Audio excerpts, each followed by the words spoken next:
अभी हाल में 5 राज्यों का विधानसभा चुनाव संपन्न हुआ।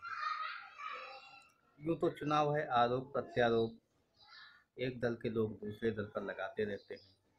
अव्यवस्थाओं पर भी आवाज़ उठती है, लेकिन चुनाव संपन्न हो चुका है। चुनाव संपन्न होने के बाद यदि यह कहा जाए कि चुनाव में विजयी कौन है, चुनाव में जीता कौन, हो सकता है आप किसी राजनीतिक दल का नाम लेते हों, लेकिन मैं उत्तर प्रदेश का नाम लेते हुए जीत और हार का विश्लेषण कुछ इस तरीके से करूँगा।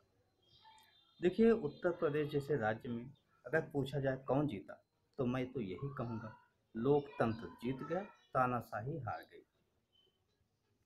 अब यूँ तो मुख्यमंत्री के रूप में मैं योगी आदित्यनाथ को तानाशाही पूर्वक कार्यशैली के कारण तानाशाह मानता हूँ और कहता हूँ, लेकिन आप अगर उससे आगे 2 कदम बढ़कर देखेंगे, तो यह देखेंगे कि वह जिस पार्टी में नेतृत्व कर रहे हैं, उस पार्टी में लोकतंत्र अभी जीवित है।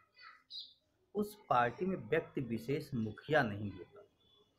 कुछ कार्यकाल के लिए किसी का वर्चस्व ज़्यादा होता है, लेकिन उसी की मुख्य विपक्षी पार्टी का नाम लिया जाए, जो मुख्य विपक्षी पार्टी थी, देखा जाए तो उसमें एक राष्ट्रीय अध्यक्ष के अतिरिक्त और कोई आपको दूर दूर तक नहीं दिखता।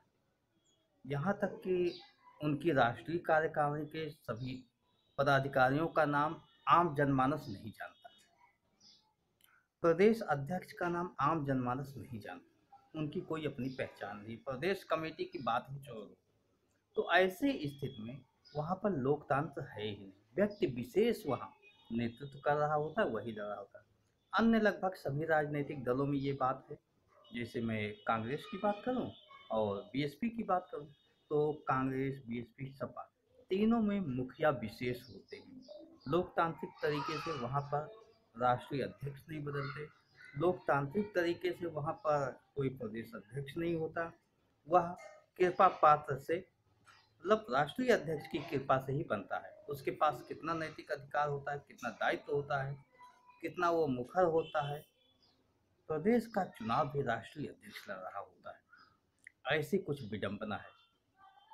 फिलहाल इसके अतिरिक्त देखा जाए तो लोकतंत्र है। लोकतंत्र में जनता का राज होता है, तो जनता को अपने द्वारा दिए हुए टैक्स के पैसे से सुविधाएं लेने का हक भी होता है।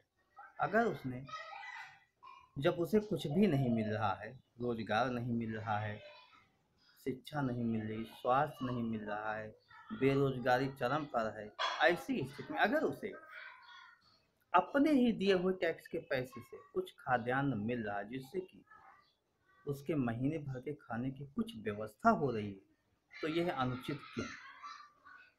माना कि बहुत कुछ बेहतर नहीं था जो लोकतांत्रिक व्यवस्था में होनी चाहिए थी।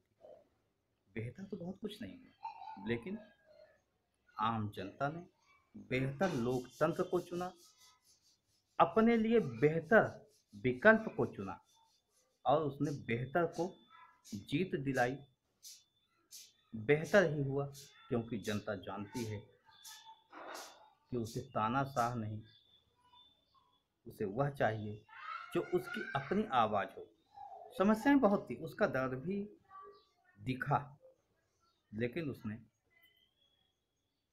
बहुत कड़ा फैसला लेते हुए भारतीय जनता पार्टी के योगी आदित्यनाथ को विजयी बनाया।